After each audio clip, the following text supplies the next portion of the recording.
What should we do then? The crowd asked. John answered, anyone who has two shirts should share with the one who has none, and anyone who has food should do the same.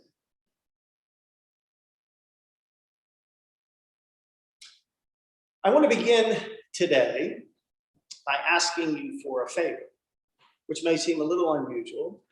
And the favor is I'd like you to try something on, and that thing is a possibility. And for the short time that we're together today, I'd like you to wear that possibility. Try it on just like you would a new set of clothes. See how it fits. See how you look with it on. And the possibility that you can save a life just by sitting down. Now, I'll be honest, here in church, I need to tell you the truth, that it's actually not a possibility. It is indeed the truth. It is a fact. And I'm not talking figuratively. I'm talking literally. And I know this because I've experienced it firsthand, but more importantly, you have done it. Each and every one of you has in fact saved a life just by sitting down, and you didn't do it just one time. You've done it on more times than you imagine. You just didn't realize that that's what you were doing. And here's how I'm going to remind you. I'm going to tell you three stories. Three stories from the outset may not seem like they get along, like they're incongruent, but by the end, I know you will see that, in fact, they are beautifully related. They are that hand in a glove. In fact, they're just like the three legs that make up a three-legged stool. And they create that firm foundation so that when we go to sit, we can do so with confidence, because sitting down, we can do some great things. We can even save a life. When I was just 8 years old, my best friend in all the world was Billy. Billy and I were a BFF before BFF was part of the vernacular. We were thick as thieves. We were always together. We were inseparable. We went to school together. We ate lunch together. We spent time in each other's houses. We played on the weekends. We did everything together. We were like brothers. But it wasn't just Billy who played this significant part in my life. It was also his dad, Jim, known as Big Jim in the neighborhood because he, in fact, was kind of a mountain bear of a man. And the reason that Jim had played this significant role is that a year earlier, at the tender age of 7, my father, James Hamilton Bartley, known to everyone as Ham, my beloved father, at just 40 years of age, died. The monster of cancer had taken him. And as you can imagine, a little boy losing his father was a traumatic experience. And Big Jim, along with some of the other great men in the neighborhood, they moved forward to fill that void. So one day, Billy and I are doing our 8-year-old thing, and Big Jim comes to us and said, boys, you know what we're doing this weekend? No, sir. What would that be? Boys, we're going fishing. Well, in that moment, like, I lost my 8-year-old mind, because you see, Billy had gone fishing before with his dad, but I had never gone. Billy was always talking about catching the big one, but I had never had that adventure. And now I was finally going to be the one to go fishing. So that Saturday arrives, and we jump in that 1970s size station wagon that was like the size of a whale, complete with that wood paneling on the sides and a 400 horsepower engine, which I don't know why it was so big. So we drove out to the lake. We parked the car. As soon as the car came to a halt, Billy and I bolted out of the back, and we ran around to where the rear was. And we were just waiting with bated breath for Big Jim to come around and open the back. And when he did, it was like a pirate's booty. It was like someone had opened up a treasure chest, because there was all that gear, like the things that I would need to be able to go catch the big one. So Big Jim reaches in, grabs one of the fishing poles, and puts it in my right hand. It was so sacred. It had this amazing feeling to hold it. Then he took one of the buckets, a bucket that was empty, but I knew by the end of the day it was going to be filled with more fish than Billy or his dad. I took that very firmly in my left hand. And then we headed for the pier. Big Jim was in the front, Billy was in the middle, and I was bringing up the rear. For an 8-year-old boy, maybe even a middle-aged man on their first fishing trip, it was overwhelming. I mean, we were there before anybody. And the lake was like glass, and there was no clouds in the sky. It was perfectly blue, almost like a Michelangelo-esque painting. And it was crisp and cool. It was just like perfect. We stepped upon the dock, and I was so overwhelmed with the experience that I didn't notice that one of the boards, one of the planks on the pier was slightly elevated. And so not paying attention to kind of the basic functions of life, like walking, as I walked over that piece of wood that was raised up a little bit, my right toe caught it. And I stumbled forward and I couldn't catch my balance and I fell into the water. And I hit the water and I still held firmly in my right hand that fishing pole. And I still held firmly that bucket. That bucket that had been emptied, that was now filling up rapidly with water and is being pulled under, and I was drowning. And 50 years later, I can still remember the images of Billy and his dad above the surface of the water, and they were slightly fading. And then in one Herculean movement, Big Jim thrusts his right arm down into the water and pulls me up and out of the water and lays me out on the pier. And he tilts me slightly over so he can begin to thump me on the back, and water is coming out of my mouth. And the water that was in my lungs is being now replaced with life-saving air. And in time, my respiration normalized, and I was able to lie flat on that pier. Big Jim had saved my life. I am here today because Big Jim saved my life. Now, the truth is, not many of us will have an opportunity to save a life in such a dramatic fashion. And not many of us will rush into a burning building and pull somebody out. Not many of us will revive somebody with CPR. Not many of us will have all of a sudden Herculean strength to lift something heavy off someone who's pinned. But it doesn't mean that we can't save a life. And it doesn't mean we haven't saved a life.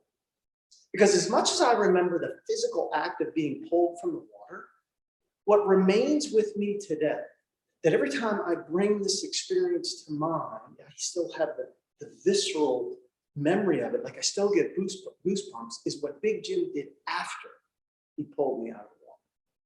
There I was, laid out on the pier. Big Jim bent down and with his two mighty arms scooped me up. And he pulled me slightly into his chest and he walked me to the edge of the pier and he sat me down. And then he sat down next to me. And he outstretched his left arm and he pulled me in close to his body, and with his right hand, he took it and covered the entirety of my 8-year-old heart. And then he leaned in a voice just above a whisper. He said, "David, everything's going to be okay. Son, there's nothing to be afraid of." Big Jim saved my life by sitting down. He saved me from a life that would have been characterized by fear. Fear of the water, fear of adventures, fear of trying new things, fear of stepping forward. And I didn't realize it 50 years ago that experience would be a foreshadowing of the time many years later in which I would have the opportunity to save a life by sitting down. Murphy was one of the many animals that came to the very large sanctuary that my former wife, Deanna, and I ran for a great many years. The sanctuary, called A Chance for Bliss, was home to as many as 100 animals at any one time. 25 horses, 23 dogs, 9 pot-bellied pigs, goats and sheep and ducks and geese and bunnies and birds. It's like kind of a Noah type thing, although we weren't on the boat. We were on this 2.5-acre rectangular piece of property just up the hill in Penrith. And for animals to come to the sanctuary, Deanna and I were very specific. We wanted the unadoptables. So an animal had to either be very sick, very old, have some sort of special need, or were at the end of life. Most of the animals were in that last category. And so we were very much like a large hospice. So we did no adoptions. We were the quintessential forever home for animals who nobody wanted. So Murphy was a dog. Specifically, Murphy was a Boston Terrier. Now, you may think, I don't know what a Boston Terrier is, but you've seen them. They're all over the place. They're that more slender version of a bulldog, and they're dressed in traditional black and white of a formal tuxedo, hence their nickname, the American Gentleman. And their ears are always up, and their eyes are like dinner plates, and they have a permanent smile on their face. And they're filled up with two things and two things only. It's 49% enthusiasm and 51% gas. Like, that's just what they're good at. So the only thing we knew about Murphy was the fact that he fit into that special needs category. In fact, what we were told is his special need was so critical it was life-threatening. But when Murphy came to the sanctuary, I was confused. Like, he was a beautiful dog. I mean, his fur, his coat was like satin. It had this amazing sheen to it. And he was a little leggier than your average Boston. And he immediately got along. We had 22 other dogs at the time. And he immediately bonded with these other dogs like they were his brothers and sisters. And he bonded with Deanna and I thought, what's so special? What is this critical need that this dog has? Well, in fact, he did have a special need. And in fact, what it did is underscore the truth that sometimes what hurts the most can't be seen. And in a nutshell, what Murphy's need was, he was starving for that. And the reason is, when Murphy, on all fours, parallel to the ground, when he would begin to eat, he would take the food into his mouth, chew, and it would begin to go partway down his throat, but then it would stop. It would stop because his esophagus had become enlarged. In effect, his esophagus forgot what its job was to do, which is to contract. And when a dog has a condition called megaesophagus, it can't contract. So it can't move the food from the mouth, down the throat, into the stomach. And so there's Murphy, tastes the food, wants it to go down, but it can't. And what can't go down comes back up, and the dog regurgitates everything. Now, when we discovered what the problem was, I thought, wow, there's nothing that we can do. And it wouldn't have been the first time that an animal had come to the sanctuary at the final stages of life, and Deanna and I were tasked with the wonderful sacred responsibility of helping this being transition from this life experience to the next. But my former wife, my former bride, who's still a dear, dear friend, she was that mama bear. And every single animal that, as soon as they came onto the property, they became one of her cubs. And there was no way on earth that mama bear was not going to do everything she could to see and find a way to save this baby's life. True to Dee's form, she found it. And in fact, it was so simple that I dismissed it. Me, a little faith. Like, it can't be that simple. It can't be an answer to the problem that's literally within an arm's length. But of course, I was wrong. And it didn't work just the first time. It worked every time thereafter. And it worked like this. Murphy, Murphalurphalus, as we like to call him, he would begin to eat. And Dee would position herself close to Murphy. And she just knew when Murphy had eaten enough, but not too much, she would bend down and scoop Murphy up, put her hand under his butt, keep him upright, pull him in close to her chest. And when I saw that, I knew it was time for me to do my job, sit down. We had this big, overstuffed kind of man chair, that kind of chair that when you lean back, you feel like somebody's hugging you. And at the beginning, I would sit right on the edge, and Dee would walk over to me, and we did this holy, sacred exchange. It's like we were exchanging a golden baton, the final leg of a relay race. Like, a priceless work of art. And I would take Murphy, keeping him propped up, pull him in close to my body, rest him on my outstretched legs, and there we sit. What Dee realized is that we could leverage Newton's famous discovery of gravity to take the place of malfunctioning anatomy. Murphy's life could be saved literally by sitting down. And Murphy and I did this twice a day, every day. And we got into this habit. As soon as I would take Murphy, he would lean his body back into me. And pretty soon his head would bob because the Sandman was just overwhelming him with sand. He was tired. And as he progressively got more tired and more tired, he'd lean all his body weight. And right before he went to sleep, he'd put his head right here. Now, I don't know if you realize this, at this spot, God created this spot for one of three things: teddy bear, or beloved, or a puppy dog. Like, they fit perfectly right here. And Murphy would then go to sleep. And then I'd move my face over closer because I wanted to feel his whiskers tickling my cheek. And then I buried my nose into his coat and I could literally smell sunshine. And then he did my favorite thing. Now, Beethoven was pretty talented, understandably so. But even the Fifth Symphony is nothing compared to a Boston Terrier snore. Like, it is the most harmonious. It's like the beautiful piano playing, even just a little bit better. And And we'd sit there 30 minutes twice a day, me having this front row seat to watching the miracle of life, or watching God be able to create a solution that is literally at our feet. And we just hang out. After 30 minutes, we get up and I put Murphy down and go off and do his thing. And these twice a day sit downs had this incredible impact on me. What I realized is life is not broken. Yes, people and organizations and cities and countries and things, they get hurt, they get wounded, they get injured, but they're not broken. God is greater than that. And having been absolved of the responsibility to fix something, what I realize is my job is just to partner and to align with that is greater than I.